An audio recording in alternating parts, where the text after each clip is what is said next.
Voter പട്ടികയിലെ ക്രമക്കേട് സംബന്ധിച്ച പല വാർത്തകളും പുറത്തുവരുന്നുണ്ട്. കേരളത്തിലേക്ക് വരുമ്പോൾ തൃശൂർ ലോക്സഭാ മണ്ഡലത്തിലെ വോട്ടർ പട്ടികയിലെ ക്രമക്കേടിനെ ചൂണ്ടിക്കാട്ടി ഒരുമയോടെ വി.എസ്. സുനിൽകുമാറും ജോസഫ് ടാജറ്റും രംഗത്ത് വന്നതും വാർത്തയായിരുന്നു.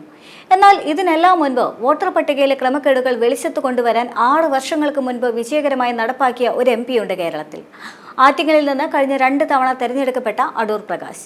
കോന്നിയിൽ നിന്ന് MLA സ്ഥാനം രാജിവെച്ചുകൊണ്ട് 2019 ലോക്സഭാ തെരഞ്ഞെടുപ്പിൽ മത്സരിക്കാനെത്തിയ അടൂർ പ്രകാശ് ആദ്യം ചെയ്തത് വോട്ടർ പട്ടികയുടെ പരിശോധനയായിരുന്നു. അതിനായി പ്രത്യേക സംഘത്തെ ചുമതലപ്പെടുത്തി. ഇപ്പോൾ രാഹുൽ ഗാന്ധിക്ക് കിട്ടിയതുപോലെ കടലാസിൽ അച്ചടിച്ചുകൊണ്ടായിരുന്നു തെരഞ്ഞെടുപ്പ് കമ്മീഷൻ അന്നും പട്ടിക കൈമാറിയത്. രാപ്പകൽ അധ്വാനിച്ച അടൂർ പ്രകാശിന്റെ ഡിജിറ്റൽ ടീം 1.14 ലക്ഷം ഇരട്ട വോട്ടുകൾ കണ്ടെത്തി.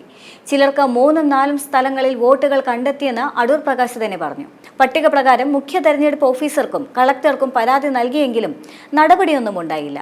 ഒടുവിൽ വാർത്താ സമ്മേളനം വിളിച്ച് കാര്യങ്ങൾ വെളിപ്പെടുത്തി. പിന്നാലെ കേന്ദ്ര തെരഞ്ഞെടുപ്പ് കമ്മീഷന് ഇരട്ട വോട്ടുകളടങ്ങിയ CD സഹിതം കത്തയച്ചു. കമ്മീഷന്റെ നിർദ്ദേശം വന്നതോടെ കളക്ടർ ഇടപെട്ടു.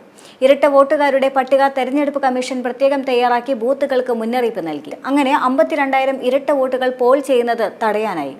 കഴിഞ്ഞ തെരഞ്ഞെടുപ്പിന് മുൻപ് പരിശോധന നടത്തിയപ്പോൾ 5 വർഷം സമയം കിട്ടിയിട്ടും ഇരട്ട വോട്ടുകൾ പട്ടികയിൽ നിന്ന് നീക്കിയിട്ടില്ല എന്ന് ബോധ്യമായി.